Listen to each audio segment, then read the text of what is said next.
Reciban un cordial saludo desde el programa de especialización en reumatología de la Pontificia Universidad Javeriana y el Hospital Universitario San Ignacio.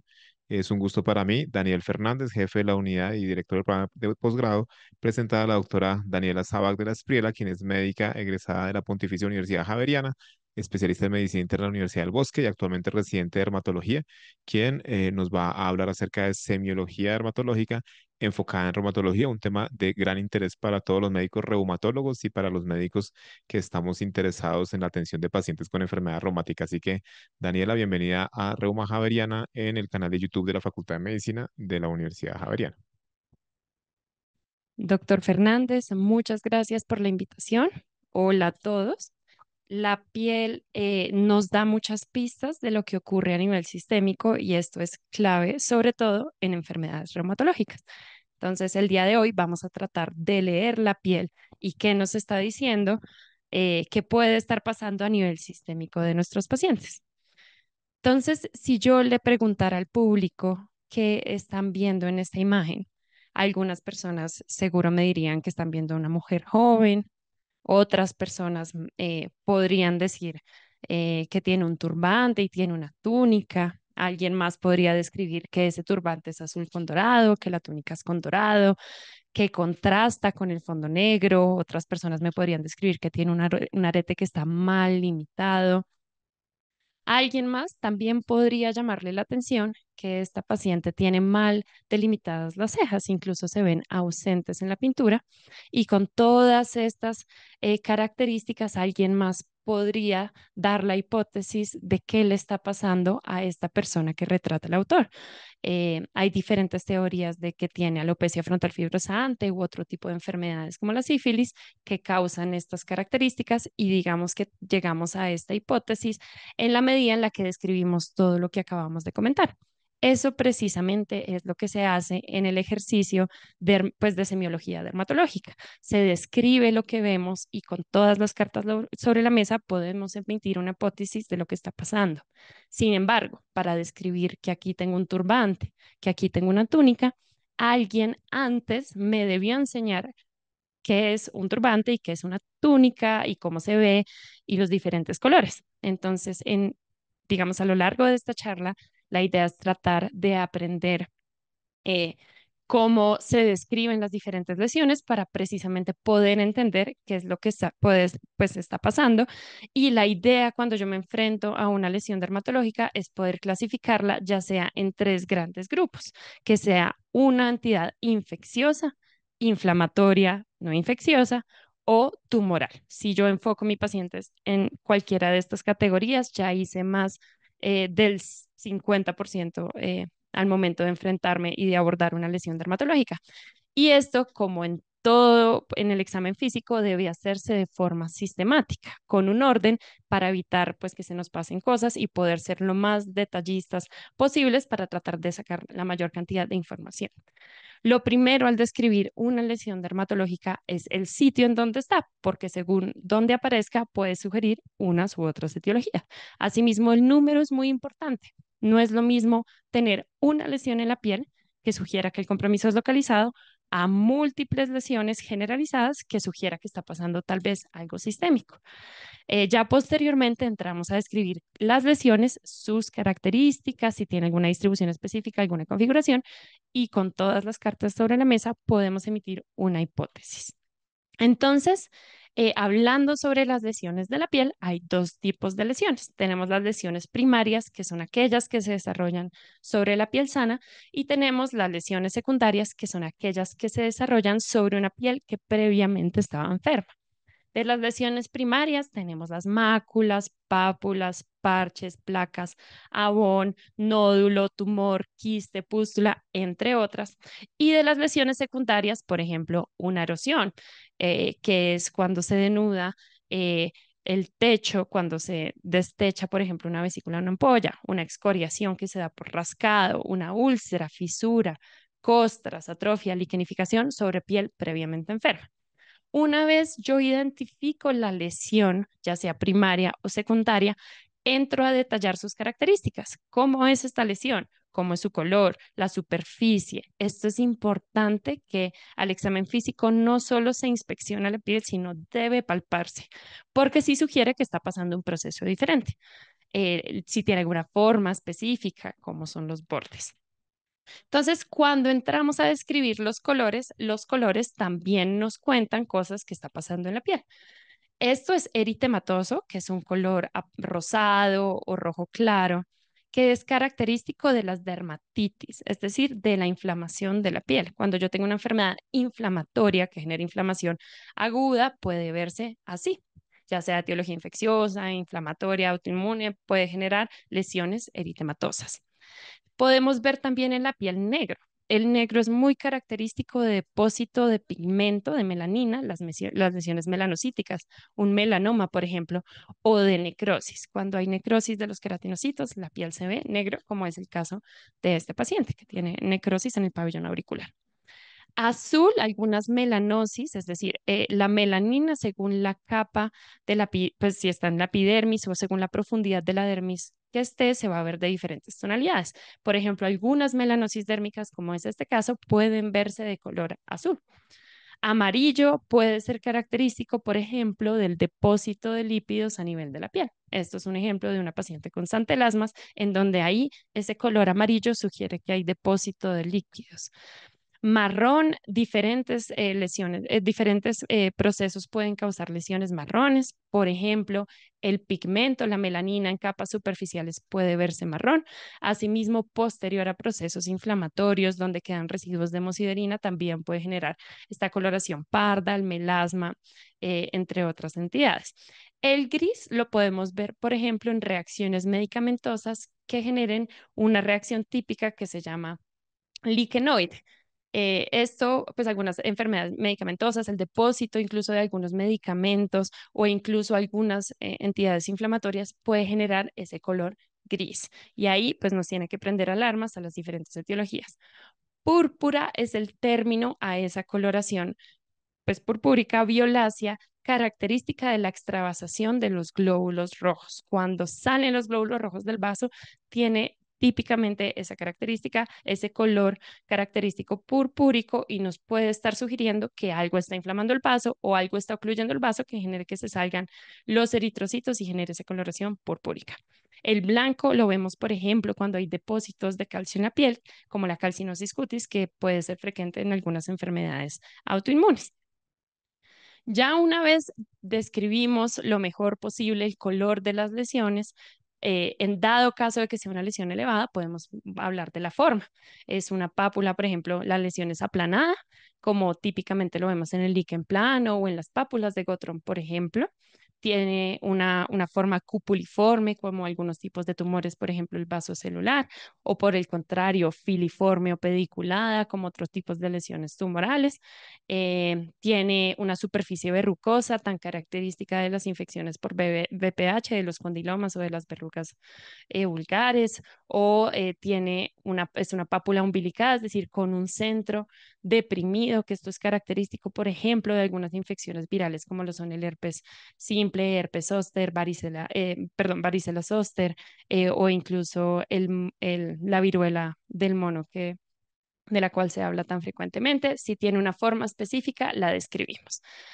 Entramos también a describir los bordes. Hablamos de un borde regular cuando genera, digamos, un solo trazo, yo puedo hacer la totalidad de la lesión.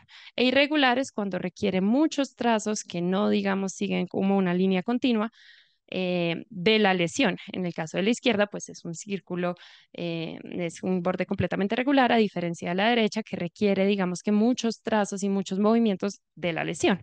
Y podemos hablar también de lesiones bien definidas cuando yo con un esfero, por ejemplo, pudiese delimitar perfectamente el borde de la lesión, como el caso de una erisipela, que la inflamación es tan superficial que yo logro delimitar perfectamente dónde está la lesión. A diferencia de la lesión de abajo, que es una celulitis, que si bien yo veo la lesión, me cuesta delimitarla perfectamente, digamos, si yo tuviera algún marcador, no podría delimitar exactamente sus bordes, pero veo más o menos en dónde está la lesión. Tiene bordes mal definidos y es una celulitis. En caso de las úlceras, también es importante describir cómo es el borde de esas úlceras. Por ejemplo, las úlceras en sacabocado, como si yo cogiera una cuchara muy, digamos, simétrica. Esto es muy característico de la sífilis. Algunos tumores van a hacer que esos bordes sean evertidos, como hay proliferación de células tumorales, estos bordes van a salirse, digamos, que la epidermis y van a generar bordes evertidos, como es característico en el carcinoma escamocelular. En estantería, enrollado tan característica, por ejemplo, del carcinoma vasocelular, o socavado, en donde digamos que la base tiende a ser un poco más extensa que los bordes, como enrollados, pero hacia abajo y hacia adentro, característico de algunos tipos de úlceras, también es en enfermedades autoinmunes. Ya entraremos a ver ejemplos. Debo describir también la superficie, porque esto también me permite adivinar un poco qué es lo que está pasando. No es lo mismo una lesión de superficie lisa, una superficie brillante. Esto es, por ejemplo, un vaso celular que produce mucha mucina y por eso se ve brillante en comparación a la piel circundante. Una lesión descamativa que sugiere que algo está pasando en la epidermis y en el estrato córneo. Alguna lesión está generando algún cambio en las capas más superficiales de la piel. Hablamos de una superficie untuosa cuando al tacto se siente como grasosa. Esto es característico, por ejemplo, de las queratosis seborreicas, o podemos también ver superficies aterciopeladas como en la cantosis nigricans, que no solo se da por resistencia a la insulina, sino también puede ser un fenómeno paraneoplásico. Hablamos de la configuración si la lesión tiene alguna forma específica característica, lineal, como es este caso que genera una línea continua recta, anular, cuando es como un anillo, que el borde es mucho más activo y el borde, digamos que tiene más inflamación que lo que sería el centro, a diferencia de numular, que es como una moneda. Homogéneamente, pues la lesión está comprometida tanto en el centro como en el borde, a diferencia de las anulares. Pueden generar forma de red, y aquí hablamos de retiforme, serpinginoso, que es casi exclusivo de la larva migrans, que genera como ese trayecto que pareciese como una serpiente. En diana hablamos de dianas típicas cuando tiene tres anillos concéntricos y esto es característico, por ejemplo, del eritema multiforme, o dianas atípicas cuando solo tiene dos anillos concéntricos y lo podemos ver en algunas reacciones medicamentosas como el Steven Johnson y la necrólisis epidérmica tóxica. Arciforme, hablamos cuando son arcos, son círculos incompletos que a veces se unen y pueden generar lesiones policíclicas. Si la lesión tiene alguna configuración, la menciono o puede no tenerla. Y finalmente hablamos, pues describimos la distribución. Distribución es cuando tiene algún trayecto característico. Por ejemplo, sigue un dermatoma. Yo lo describo porque puede sugerir alguna infección que siga los tractos de los dermatomas. O las líneas de Blaschko, que son algunas líneas de desarrollo embrionario. Algunas lesiones melanocíticas congénitas pueden seguir estas líneas. Esporotricoide, por ejemplo, que está la lesión primaria y sigue el trayecto de los ganglios linfáticos, que nos puede sugerir que hay algo que está migrando a través del sistema linfático. Si se presenta sobre todo en superficies flexoras, extensoras, si es localizado, si es generalizado, si es bilateral o si es unilateral, así como las enfermedades, así como las artralgias, describimos si es simétrico o asimétrico, si predominan áreas fotoexpuestas, intertriginosas. Si notamos alguna distribución específica, debemos describirla porque nuevamente las diferentes etiologías, pues las diferentes distribuciones se pueden asociar a etiologías diferentes. Entonces, ya entrando en materia, vamos a hablar de las lesiones primarias y secundarias, un poco en énfasis con reumatología. Entonces, la mácula se define como una lesión perceptible únicamente por el cambio de color respecto a la piel circundante. Solo cambia el color. Si yo cierro los ojos y trato de palpar esa lesión, no podría delimitarla porque no es una lesión palpable, no tiene cambios en el relieve. Entonces, hablamos de hiperpigmentación cuando aumenta la cantidad o distribución de un pigmento. Este pigmento puede estar en la epidermis o la dermis. Entonces, un ejemplo de, por ejemplo, un aumento de pigmento endógeno serían los léntigos. Cuando aumenta la melanina, pues se ve un léntigo, como es el caso de la foto izquierda.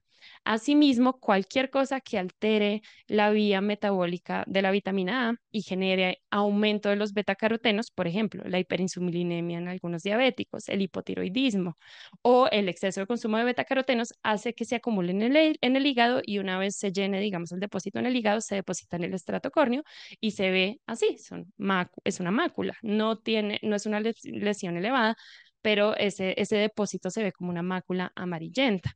También la bilis, la ictericia o la muciderina, una vez hay un proceso inflamatorio y los macrófagos, digamos, eh, poco a poco van fagocitando esos residuos de muciderina, eso se ve como máculas. También el pigmento puede ser exógeno, como un tatuaje, por ejemplo, pólvora o algunos medicamentos se depositan en la piel y generan máculas por pigmento exógeno. Las máculas pueden ser también de etiología vascular. Podemos tener máculas por vasodilatación. Cuando hay inflamación se ve característicamente así. Pueden verse como máculas rosadas, eritematosas, y como son por vasodilatación, si yo oprimo la lesión, va a disminuir el flujo sanguíneo y la lesión va a blanquear.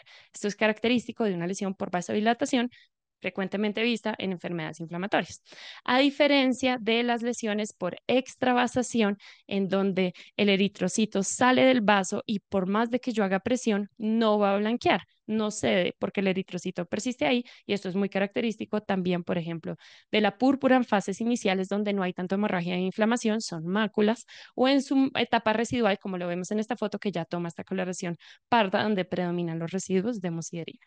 También algunas malformaciones vasculares, pues con aumento del número y lactancia de los vasos dérmicos, puede generar máculas. Pues asimismo, el estasis venoso también puede generar máculas característicamente de tonalidad azul por el aumento de la sangre desoxigenada. Esto podría verse, por ejemplo, a la izquierda, un caso de lívido reticular en donde no es palpable, sin embargo, pues sí se ve la mácula de tonalidad azul y o por ejemplo, un fenómeno de Raynaud en su fase cianótica, pues también son máculas por aumento de la sangre desoxigenada. La leucoderma, es decir, como piel leuco de blanca, derma de piel, pues puede verse por disminución del flujo sanguíneo local, como sería la fase más específica del fenómeno de Raynaud, la fase pálida, o podría verse una lesión hipocrómica cuando hay disminución de la melanina o una lesión acrómica cuando no hay ausencia total de melanina, que esto es característico del vitiligo, en donde hay destrucción de los melanocitos. Entonces, esto es un ejemplo de un exantema macular. Exantema es cuando hay un compromiso extenso de la superficie corporal por una lesión en la piel. Entonces, aquí que vemos incontables es que hay más de 30 lesiones, son máculas eritematosas ovaladas mal definidas, no están claramente definidas. Eh, Aquí pues son eritematosas, en algunas ocasiones, por ejemplo, pueden verse de color asalmonado y son pruriginosas. Cuando esta, por ejemplo, como esta presentación se ve en contexto de fiebre recurrente y que es evanescente, es decir, que dure menos de 24 horas, yo debo pensar en una artritis idiopática juvenil o en una enfermedad de Steel. Este es el exantema característico de estas dos entidades, que puede ser similar a muchas cosas, un exantema viral, una infección por COVID, por todo tipo de las infecciones virales, por ejemplo, en la edad pediátrica, generan exantemas muy similares, o un exantema morbiliforme medicamentoso o un exantema macular medicamentoso puede generar lesiones casi que muy similares con un curso clínico diferente. El síndrome retroviral agudo en una infección aguda por VIH genera también las mismas, un exantema macular o la rociola sifilítica en una sífilis secundaria también. La pitiriasis rosada también puede ser similar. Esto es una reacción de hipersensibilidad, pero aquí más que pápulas, si se fijan muy a detalle, tiene una descamación central, son placas, pero pueden verse muy similares. Sin embargo, pues se debe sospechar en el contexto clínico adecuado del paciente y es característicamente un exantema macular, que seguramente es por inflamación y por vasodilatación. Cuando hablamos de lesiones elevadas, tenemos dos principales, la pápula y la placa. La pápula es una lesión sólida y superficial. Usualmente está en la epidermis o en la dermis superficial. La placa característicamente es una lesión aplanada, cuya longitud es mayor a su altura. La pápula siempre es menor a 0.5 centímetros y la placa mayor a 0.5 centímetros y varían de sus diferentes características. Entonces, la pápula, como pueden ver en esta imagen, es una lesión superficial. Aquí, por ejemplo, la lesión se encuentra en la epidermis, pero se puede presentar también en la dermis superficial. Una lesión profunda usualmente no va a generar pápulas. Cuando yo me enfrento a una placa, muchas cosas pueden causar placas, alteraciones ya sean en la epidermis, como es el caso de la psoriasis y en la dermis superficial, o por el contrario, alguna célula o algún proceso que esté ocupando espacio en la dermis profunda o que esté inflamando el tejido celular subcutáneo, también puede generar placas. ¿Y por qué se forman las pápulas y las placas? Pues son lesiones sobrelevadas por infiltración de algún tipo de célula tumoral o acúmulos de células inflamatorias pueden generar pápulas o placas. El edema, la inflamación, pues también puede generar este tipo de lesiones o el depósito de algún material endógeno que se deposite ya sea a nivel epidérmico o dermis superficial o profunda. En algunas ocasiones, algunos autores consideran que las placas son una lesión secundaria por confluencia de pápulas. Entonces, entendiendo esto, pues nuevamente aquí tenemos diferentes ejemplos de pápulas. Por ejemplo, en la foto izquierda vemos pápulas que se ven aplanadas, son eritematosas, bien definidas, se ven aplanadas y llama la atención su localización. Se localizan sobre todo en superficies extensoras. Y en esta imagen también pues se ha de destacar, perdón, el color eritematoso alrededor de los pliegues ungueales. Entonces, pues en contexto de unas pápulas aplanadas en superficies extensoras, si este compromiso se ve también distrofia de la cutícula, pues podemos pensar que estamos enfrentándonos a pápulas de Gottron en un contexto de una dermatomiositis. Aquí otro ejemplo de una imagen que ya les había mencionado previamente, esto es una varicela, porque miren todas esas pápulas umbilicadas, pero también por aquí hay algunas vesículas y hay muchas lesiones en una misma localización y esto puede ser característico de un cuadro de varicela o pueden tener también la superficie verrucosa, como son las verrugas. Entonces aquí, nuevamente, las pápulas aplanadas rojo-violáceas sobre las superficies extensoras con eritema en pliegues ungueales nos tienen que hacer pensar en pápulas de Gaustrón típicas de la dermatomiositis. Esto es algo que nos enfrentamos muy frecuentemente en la hospitalización y aquí vemos incontables pápulas purpúricas. Si bien algunas a la palpación pudiesen ser máculas, se ve que muchas de ellas pueden ser palpables. Y esto es característico, esto es un paciente con una vasculitis de pequeño vaso, que típicamente presenta púrpura. Entonces, la púrpura, cuando nos enfrentamos a una lesión purpúrica, es clave clasificar según su tamaño. Hablamos de petequia cuando es menor a 4 milímetros, de 5 a 9 milímetros hablamos de púrpura y mayor a 1 centímetro hablamos de quimosis. Este color purpúrico, ya lo discutimos, sugiere que hay extravasación de los vasos sanguíneos. Y yo siempre que vea una lesión debo palparla, porque si es palpable o no, sugiere diferentes etiologías. Cuando no es palpable, podemos estar enfrentándonos a una púrpura senil, por ejemplo, donde hay fragilidad capilar y hay extravasación de los vasos sanguíneos, pero no hay inflamación, no es palpable. Alteraciones de las plaquetas, como la trombocitopenia, puede generar petequias. Usualmente son pequeñas, no son palpables. La vasculitis en fases iniciales o vasculitis en contexto de neutropenia pueden no generar suficiente inflamación y no ser palpable y pueden causar púrpura no palpable en el contexto pues, clínico adecuado. Por el contrario, pues nuevamente en las fases iniciales de la vasculitis, en la medida en la que empieza la inflamación y la hemorragia, la púrpura no es palpable, pero en la medida en la que progresa ya se vuelve palpable y esto traduce un mayor grado de hemorragia e inflamación. Y una vez resuelve, como la imagen de la derecha, genera esta coloración parda por los residuos de muciderina. Este es un caso de una paciente que tiene pues una púrpura en una paciente con síndrome de Sjögren que ya viene en resolución y podemos pensar que ya viene mejor y viene mejorando por esta coloración parda de las máculas que tuvo en algún momento purpúricas. Entonces, nuevamente, cuando nos enfrentamos a una púrpura palpable, yo debo pensar que hay compromiso de los vasos pequeños, ya sea por inflamación, por vasculitis o por microtrombosis, como por ejemplo un síndrome antifosfolípido, me van a generar una púrpura palpable y esto es cómo debo enfocarla. Este es otro caso de una paciente en quien vemos que alrededor de los orificios nasales presenta múltiples pápulas de superficie lisa, que incluso algunas de ellas confluyen en placas irregulares. Eh, esta paciente, por ejemplo, pues describían en el caso que tenía tos seca y disnea de medianos esfuerzos y presentaba ojo rojo y doloroso y oftalmología le habían dicho que tenía uveitis anterior. Entonces yo tengo lesiones sólidas, posiblemente superficiales, de forma bilateral, simétrica y alrededor periorificial. Entonces esto es muy característico de la sarcoidosis.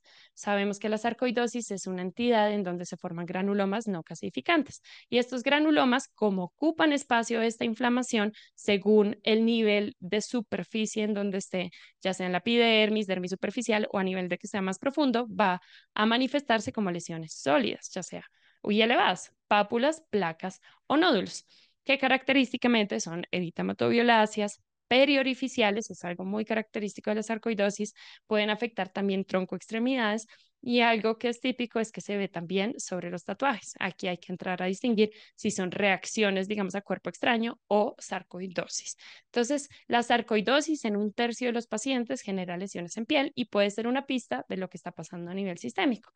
Ya si yo, digamos, identifico los otros síntomas sistémicos y lo asocio, pues facilita el diagnóstico. Entonces se ve típicamente como pápulas o placas rojo-violáceas. Usualmente el compromiso es simétrico a nivel periorificial, en las alas nasales, periocular, perioral, o en cuello, tórax o extremidades. Otra presentación característica es sobre los tatuajes, como vemos aquí que tenemos múltiples pápulas de superficie lisa sobre un tatuaje.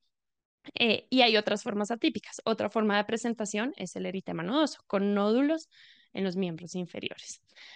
El lupus pernio es una forma distintiva de la sarcoidosis en donde hay placas eritematoviolaceas infiltradas e induradas principalmente en la región centrofacial.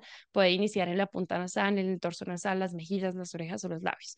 Es importante identificar el lupus pernio porque infiltra mucho y si no se tratan, pues las lesiones infiltran y generan erosión del cartílago y el hueso y pueden incluso desfigurar el rostro. Es una manifestación más bien rara, pero característica de la sarcoidosis. Si bien se llama lupus pernio, no es un tipo de lupus eritematoso sistémico.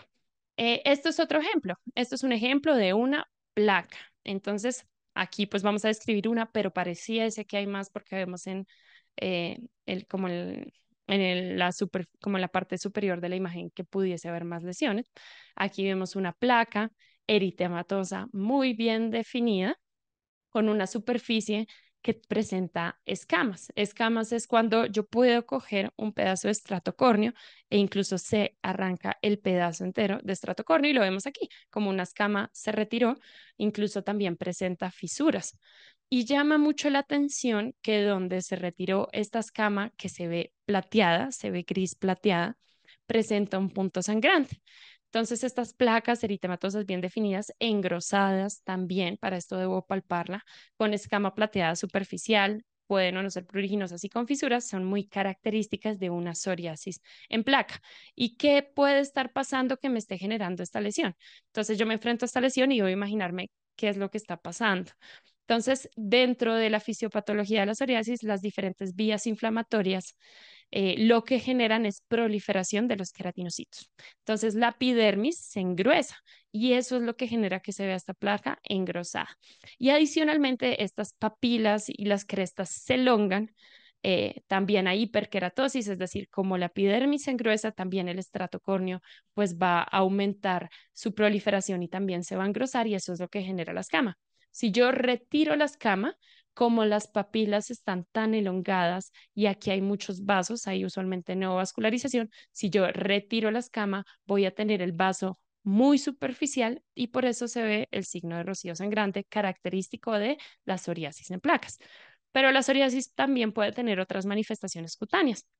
Por ejemplo, el engrosamiento de las palmas y plantas, la psoriasis palmoplantar es una manifestación atípica de la psoriasis. También puede verse en forma de lágrimas con incontables lesiones. Esto es frecuente en niños, pero también lo vemos en adultos, así como escamosas. Esto puede ser una psoriasis gutata. Puede comprometer típicamente los pliegues, incluso siempre hay que buscar en los pacientes con psoriasis, en los pliegues interglúteos que no hayan lesiones. Como los pliegues usualmente tienen temperaturas diferentes, pH diferentes y tienen una humedad diferente, no se van a ver lesiones así escamativas. Por el contrario, se ven lesiones maceradas que usualmente en placas eritematosas maceradas que comprometen el pliegue. Y en la imagen inferior derecha vemos un caso de una psoriasis pustulosa, en donde si bien hay placas que parecen anulares porque vemos que el borde es diferente al centro, en el borde hay incontables pústulas. Ahí vemos muchas pústulas. Podemos imaginarnos que ahí hay muchos neutrófilos porque el principal, digamos, componente del pus es la principal célula, son neutrófilos. Entonces podemos imaginarnos que algo está generando quimiotaxis en los bordes y así también puede manifestarse una psoriasis pustulosa que puede verse con lesiones anulares. Entonces, aquí tenemos otro ejemplo de una placa. Es una placa eritematosa, más o menos bien definida, en donde me llaman la atención dos cosas. Primero, que presenta descamación, es decir, algo está generando cambio en la epidermis, pero por aquí también hay descamación, pero esta placa luce infiltrada, luce gruesa, como si también hubiese compromiso de la dermis profunda e hipodermis, es decir, hay compromiso tanto superficial como profundo y muy profundo. Entonces, este es un caso de una paniculitis lúpica. Debemos pensar en lupus cuando hay cambio epidérmico y compromiso profundo también.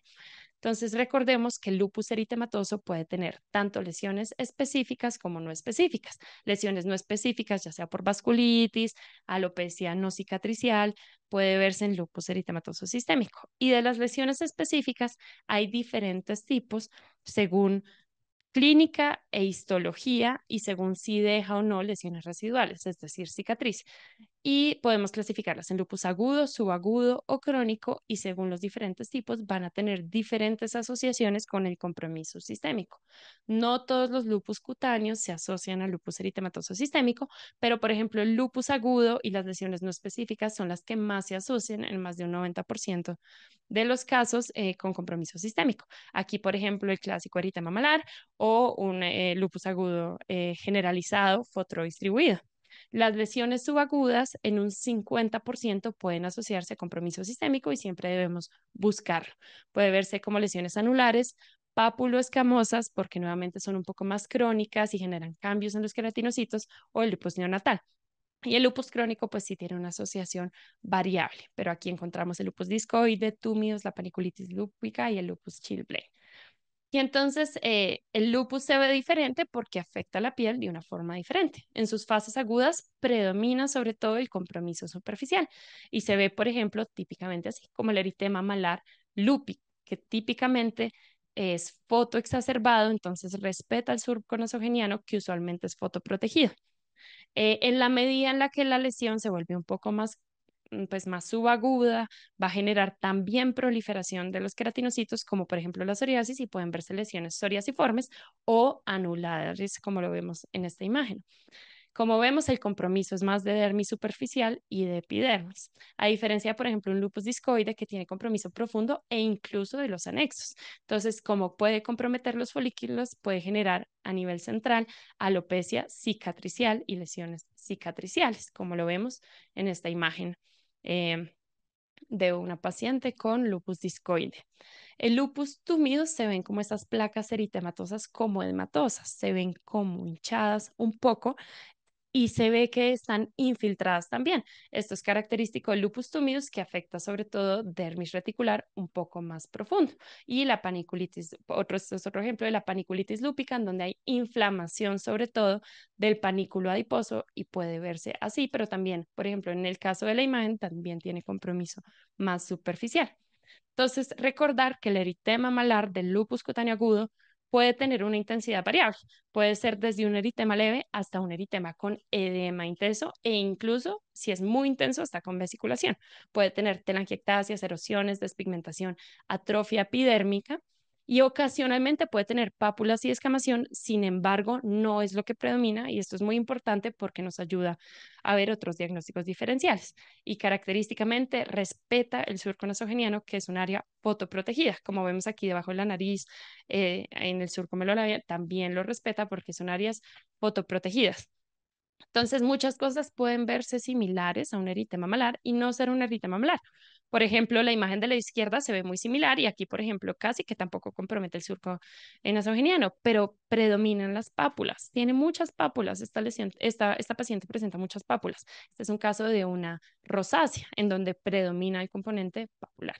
En la segunda imagen, por ejemplo, es un paciente que si bien tiene eritema malar, que pareciese que abajo compromete el surco nasogeniano, presenta descamación y es una descamación como amarillenta que luce como grasosa, oleosa. Esto es untuoso y también se ve que tiene descamación de la ceja izquierda. Esto es un caso de una dermatitis seborreica con compromiso severo que puede verse similar a un eritema malar. Y en la última foto me llama la atención el color eritematoviolaceo, tan violáceo que presenta esta paciente que tiene eritema malar y pues también tiene compromiso en la región frontal y tiene mucho edema palpebral. Este es un caso de una dermatomiositis. Y recordemos que la dermatomiositis también puede generar eritema centrofacial, eritema malar, que se acompaña usualmente del eritema en heliotropo. Y entonces aquí entraríamos a buscar otras pistas que nos sugieran dermatomiositis. Y pues aquí vemos un signo de Gottron con compromiso en los codos, en las superficies extensoras. Y este es muy eritematoviolaceo cuando se presentan dermatomiositis, pero puede verse similar a un lupus. Cuando hablamos de lesiones con contenido líquido, usualmente son uniloculares. Si yo las pincho con una jeringa, va a salir la totalidad del contenido líquido. Tenemos dos lesiones, vesícula y ampolla, que se diferencian principalmente por su tamaño. Las vesículas son menores a 0,5 centímetros, las ampollas mayores a 0,5 centímetros, y es importante diferenciarlas porque el mecanismo por el cual se forman es diferente. Las vesículas se forman por edema, ya sea dentro de la célula, que se denomina balonización, o entre las células, que se denomina espongiosis. Entonces aquí vemos dentro de la epidermis, pues hay edema y se genera una vesícula que es una lesión superficial. La ampolla también es superficial, pero no se genera por edema. Se genera ya sea porque los queratinocitos de la epidermis se separan o porque algo altera la membrana basal que hace que los queratinocitos se separen de la membrana basal y se separe la dermis de la epidermis. Entonces, cuando los queratinocitos superficiales se separan, son ampollas muy frágiles, rápidamente pierden el techo porque los queratinocitos se están separando y se denominan ampollas flácidas. Si yo oprimiera la lesión, como los queratinocitos no se pueden unir, se aumenta la lesión, que es el signo de Asbjörn-Hansen, o si yo toco cerca la lesión, puedo generar incluso una ampolla si hago presión eh, continua cerca de la lesión, que este es el signo de Nikolsky, porque los queratinocitos se están separando. Por el contrario, si se separa, como es el caso de esta imagen, la epidermis de la dermis y el líquido está entre las dos, el techo, los queratinocitos digamos que están intactos y el techo se mantiene. Si yo oprimo, la lesión no va a aumentar o si hago presión alrededor de la lesión, tampoco se va a generar lesión porque el techo está intacto. Entonces, este es un caso de una paciente que tiene múltiples vesículas. Entonces, como vemos en la patología, tiene mucha esponjiosis, tiene mucho edema en la epidermis. Pero que me llama la atención es la configuración tan lineal. Esto es una línea y esto sugiere que pudiese haber sido algo externo que haya generado la lesión. Este es un caso de una dermatitis aguda de contacto que podemos sospecharla por su configuración lineal y se ve esponjiosis, edema entre las células. Este es otro caso de un paciente que tiene múltiples vesículas y miren que algunas de ellas incluso se agrupan formando como racimos. Y no solo vemos las vesículas, sino también vemos erosiones, que también llama la atención de este caso, pues que no cruza la línea media, ¿verdad? Y que aparentemente sigue un dermatoma y tiene incluso compromiso ocular. Este es un caso de un herpes zóster con compromiso de B1, que típicamente hace estas vesículas arracemadas que siguen un dermatoma. Estas son fotos autorizadas por pacientes que vemos en hospitalización y se ve claramente cómo siguen la limitación de un dermatoma y se ve pues cómo estas vesículas se unen incluso formando unas más grandes como arracemadas y a veces puede que no veamos las vesículas pero vemos las erosiones y cuando vemos las erosiones pensamos que algo destechó el techo, pues hubo previamente ya sea una vesícula o una ampolla. Este es un caso de un paciente con pénfigo en donde los queratinocitos se separan. Entonces, la epidermis, pues claro que se altera y vemos que son ampollas muy frágiles. Aquí, por ejemplo, predominan las erosiones y se ve que esta ampolla incluso, pues pareciese que va a denudar pronto. Si yo hiciera presión sobre la lesión, posiblemente se ampliaría y si yo hiciese presión alrededor de la lesión, pudiese desencadenar una, una una nueva ampolla. Y aquí predominan las erosiones. Son ampollas que se destechan muy fácilmente. Este es un caso también de un paciente que vimos en hospitalización con un pénfigo. Y a la derecha, pues claro, impacta mucho pues la erosión, las erosiones tan grandes que tiene esta paciente, pero si buscamos la lesión primaria, hay ampollas y son ampollas flácidas. Aquí se ve como pues casi que la epidermis está completamente ausente en pues una extensa subparte de la superficie corporal y vemos incluso esta coloración violácea, como grisácea, característica de necrosis de los queratinocitos. Esta es una paciente con una necrólisis epidérmica tóxica, pero aquí la lesión primaria eran ampollas que posteriormente generan erosiones y denudación, pues descuelga se retira la epidermis de la dermis. A diferencia de unas ampollas tensas, aquí no predominan las erosiones y vemos en la patología cómo se separa la epidermis, pero se mantiene la epidermis y hay pues líquido entre la epidermis y la dermis, que esto es característico. Esto es característico de las ampollas tensas. Esto es un paciente con un lupus ampolloso. El lupus ampolloso altera la membrana basal, son anticuerpos contra el colágeno 7 de la membrana, se separa la membrana y genera ampollas tensas, como es el caso de las imágenes de la izquierda. En la imagen de la derecha es un caso que tuvimos en hospitalización eh, con ampollas tensas, en quien llamaba la atención una configuración como en rosetas, como que en algunas partes hacían anillos. Y esto es una enfermedad ampollosa denominada dermatosis por IgA lineal, donde hay depósito de IgA en la membrana basal y genera ampollas tensas. El abón es una lesión elevada, aplanada, eritematosa en la periferia con palidez central, que es típicamente como hinchada, edematosa y muy pruriginosa. Se da porque sale el plasma transitoriamente a la dermis, pero asimismo como sale, revierte en menos de 24 horas. Es una lesión evanescente. Cuando sale el plasma, comprime los vasos y por eso se ve con palidez central. En reumatología es importante que si yo tengo una paciente que presenta abones, los abones deben ser evanescentes y deben resolver, como es solo salida de plasma, pues deben resolver completamente las lesiones en un día. Si por el contrario las lesiones duran más de 24 horas, presentan hiperpigmentación después de que se va la lesión o síntomas sistémicos, hay que pensar en una vasculitis urticarial. Si bien las vasculitis de pequeño vaso vimos que se pueden ver como púrpura palpable, también pueden generar inflamación que genere abones, pero con estas pistas que sugieren que hay algo más que solo salida del plasma, sino que hay un fenómeno inflamatorio. Este es un caso con una vasculitis urticarial hipocomplementémica en contexto de un Sjögren. Las pústulas son lesiones elevadas, pequeñas, superficiales, con contenido purulento visible. Entonces, como lo ven, es una lesión muy superficial de la epidermis con pus. Es decir, que la célula predominante aquí es el neutrófilo.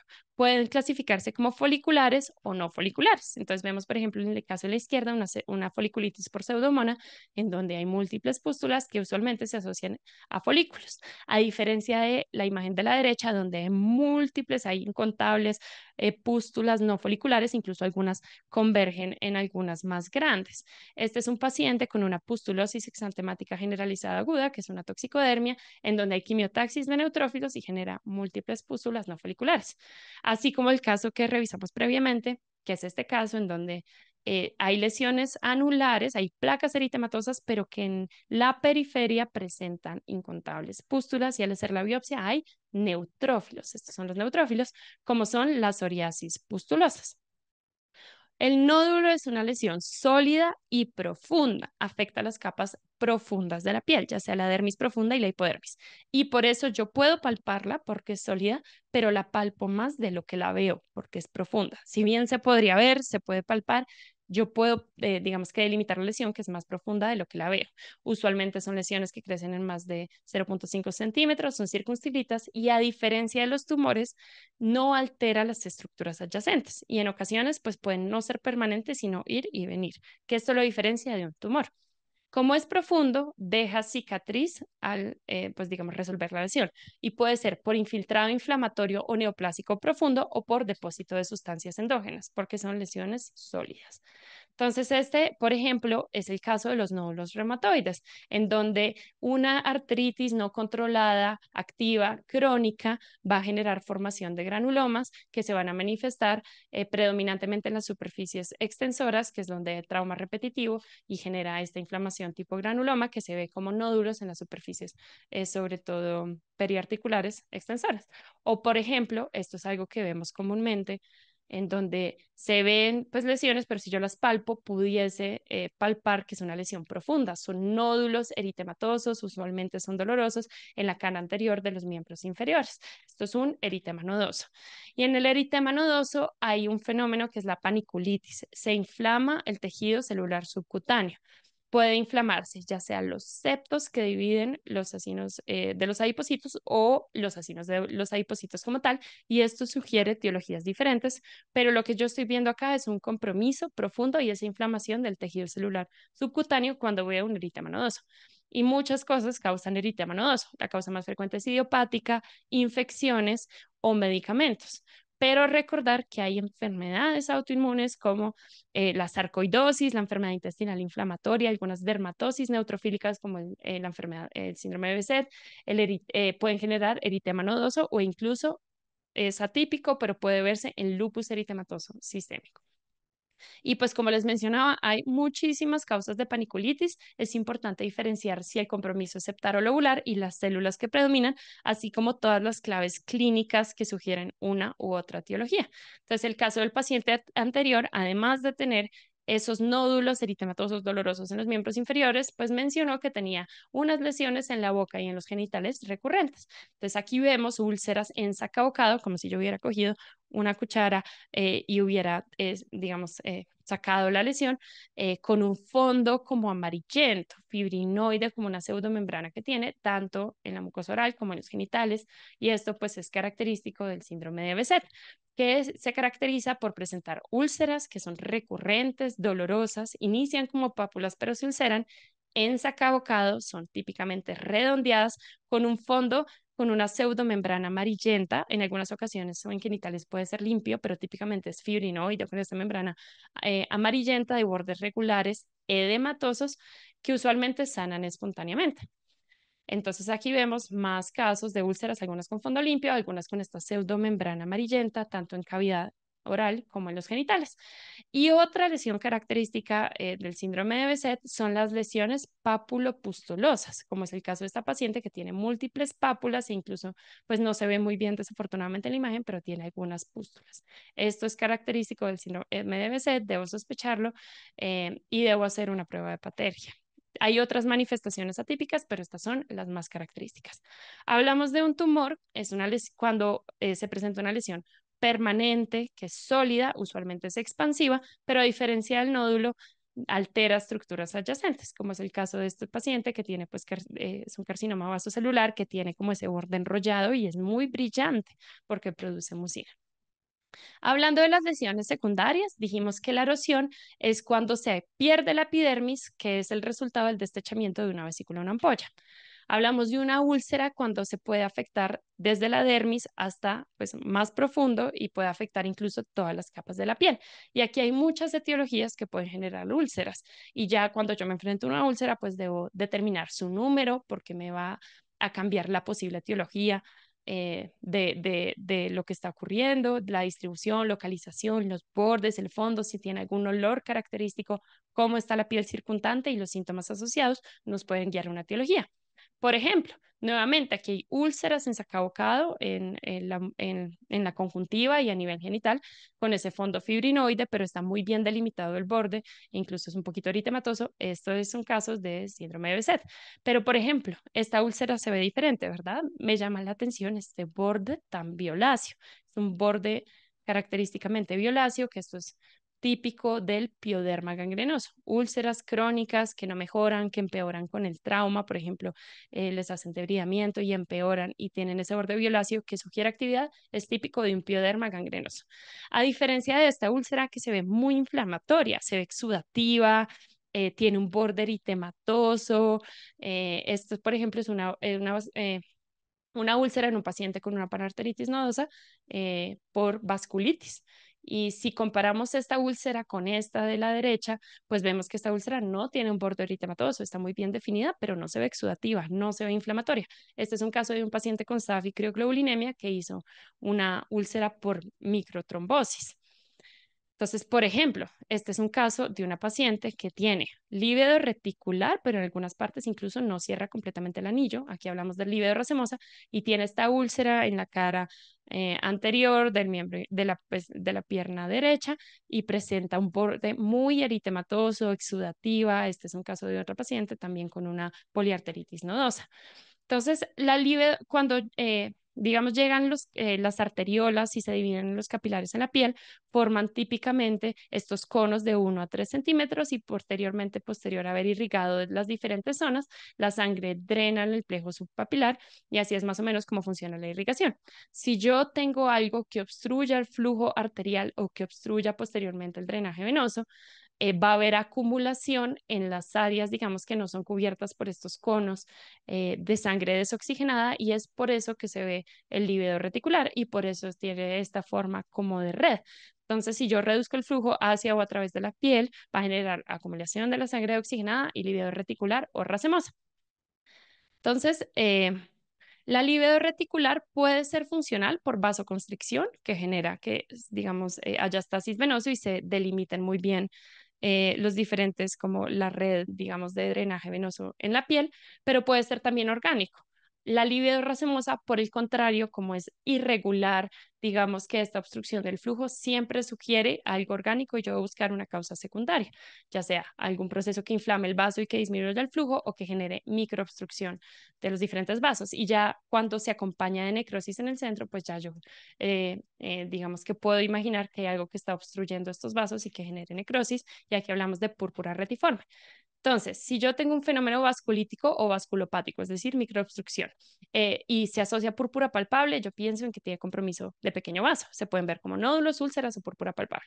Por el contrario, si predominan los nódulos y las úlceras y no tiene púrpura palpable, yo puedo imaginarme que puede tener compromiso mediano vaso. Pero nuevamente, pues hay que entrar a ver el contexto clínico, qué otros órganos tiene comprometidos. La biopsia también pues nos ayuda a ver muchas cosas. Aquí vemos, por ejemplo, el caso de un paciente con púrpura retiforme que tiene necrosis central, tiene negro en el centro, al igual que tiene en el pabellón auricular, y este es un paciente con fenómenos microobstructivos, con microémbolos por crioglobulinemia. La atrofia es cuando hay disminución de alguna de las capas de la piel. Cuando disminuye la epidermis, pues se ven muy bien los vasitos que están superficiales. Entonces la piel se ve lisa, fina, como nacarada, casi como translúcida y se ven muy bien los vasos. Cuando hay atrofia de la dermis, puede verse la piel deprimida. Y cuando hay atrofia hipodérmica, pues se ve francamente deprimida. Ya vamos a ver algunos ejemplos. Y hablamos de esclerosis, que es otra lesión secundaria, cuando hay induración circunscrita o difusa de la piel. Y esto se ve como pérdida de la distensibilidad y lo vemos pues de entrada en la foto como un aspecto tenso, brillante y acartonado. E incluso aquí pues vemos que tiene algunas úlceras digitales. Entonces, la atrofia epidérmica, como en el caso del líquen escleroso, se ve la piel translúcida, brillante, se ven muy bien los vasos. La atrofia dérmica se ve como estrías, está deprimida la piel e incluso a veces puede verse con tonalidad violácea. Y ya, por ejemplo, en un paciente que tiene lipoatrofia posterior a un episodio de paniculitis lúpica, se ve depresiones francas, se ve francamente deprimido, se ve francamente el relieve. Entonces, la esclerosis, pues es algo característico de la esclerosis sistémica. Aquí nuevamente vemos como ese aspecto brillante, tenso, cuando ya hay una esclerosis pues un poco más avanzada. Se pierde la ritidez, los pliegues normales de la piel, e incluso aquí vemos úlceras, aquí vemos también cicatrices en en los dedos, pues que sugieren esclerosis sistémica. Aquí ya estamos pensando que hay algo que está, que está endureciendo o formando más colágeno que hace que esa piel luzca indurada. En sus fases tempranas, como es este caso, pues se ve edema con fobia en el tercer y cuarto dedo de la mano izquierda, que es en fases tempranas puede verse edema o los puffy fingers cuando ya está un poco más edematoso. La esclerosis sistémica, como es un fenómeno que altera la vasculatura, pues se puede ver como presenta típicamente telangiectasias. Pero estas telangiectasias son, disculpen, glomerulares o en ovillo o puntiformes. Son muy características predominantemente en la cara, en los pulpejos de los dedos, en las palmas de los dedos, incluso las mucosas. Vemos estas telangiectasias como puntiformes o en ovillo. A diferencia, por ejemplo, de estas telangiectasias en arañas, que vemos como la dilatación vascular pues confluye, digamos que en un punto central, y esto es característico, por ejemplo, de pacientes con enfermedades hepáticas, embarazo, uso de anticonceptivos orales o incluso en individuos sanos. Son diferentes. Los pacientes con esclerosis sistémica, como hacen microulceraciones, posteriormente cicatrizan y pueden tener cicatrices en los pulpejos de los dedos y se ve como la piel retrae, digamos que al centro de la cicatriz. Esto es muy característico, como si los hubiera mordido un ratón, es como el término. Y también puede generar despigmentación, pero es una despigmentación que respeta la piel perifolicular. Alrededor de los folículos pilosos está respetada, digamos que la melanina, y por eso genera esta leucodermia o este signo en sal y pimienta, porque se ve la leucodermia, pero respeta los folículos. Puede haber depósito anormal de calcio. Esto también lo podemos ver en la dermatomiositis, que se ve como unos nódulos, porque son más palpables que visibles, o unas placas blanquecinas, amarillentas y firmes, porque el calcio pues se ve así debajo del estrato córneo. Pero se presenta más frecuentemente en las extremidades, a nivel periarticular o a nivel distal, e incluso puede llegar a ulcerarse y tener salida de un material calcáreo. Esto se ve tanto en esclerosis sistémica o también frecuentemente en la dermatomiositis. Y pues el clásico fenómeno de Raynaud, que la fase pálida es la fase más específica. Hablamos de poiquilodermia cuando vemos atrofia epidérmica de la mano con hiper e hipopigmentación y telangiectasias. Este conjunto se denomina poiquilodermia y podemos encontrarlo en algunas enfermedades autoinmunes. Si bien puede ser por daño crónico en un paciente que tenga debilidad y que tengan áreas fotoexpuestas por quilodermia, yo debo sospechar que tenga, por ejemplo, una dermatomiositis, que típicamente presenta poiquilodermia fotodistribuida, como es el caso de esta paciente que tiene el signo en B, donde pues se ve muy bien delimitado el área con atrofia, con telangiectasias, con hiperpigmentación y con zonas de hipopigmentación. También puede verse en el dorso superior, que ese es el signo del chal, incluso como en la parte como lateral de los hombros de los hombros y de los miembros inferiores. Pero algo llamativo de la dermatomiositis es que no solo puede verse en áreas fotoexpuestas, sino también fotoprotegidas. Y ahí yo debo pensar, esto puede ser no solo por daño crónico del sol, sino también algo más se está pasando a nivel sistémico. Aquí vemos hipopigmentación, telangiectasias como a nivel en la cara lateral de los brazos, el signo del chal y el signo de la carretera, sí, perdón, la charretera que se presenta como poiquilodermia en áreas fotoprotegidas. El signo del heliotropo puede verse desde un eritema o una mácula eritematoviolacea leve en los párpados superiores o puede generar incluso edema. Característicamente afecta a los párpados superiores, pero también puede afectar los párpados inferiores y es de intensidad variable, pero más frecuentemente afecta al párpado superior.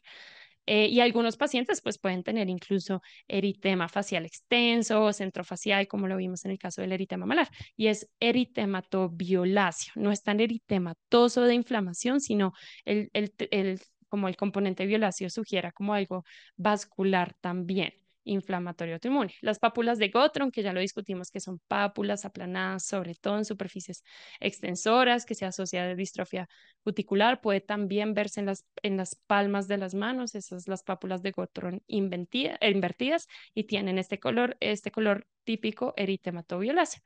Y también pues puede verse el signo de Gottron que se presenta en las superficies extensoras, que pueden ser máculas eritematoviolaceas o pápulas o placas eritematoviolaceas en las superficies extensoras. Presentan distrofia. Los pacientes con dermatomiositis hay que verles las uñas porque pueden presentar distrofia de la cutícula, ya sea que sean irregulares, desgarradas o hipertrofia de las mismas, como vemos en estos casos. Y solo a la simple vista, pues se ven como los capilares están dilatados. Hay áreas donde no hay capilares y hay áreas donde se ven tortuosos, megacapilares, que se alternan con áreas vasculares. Esto es característico de la dermatomiositis.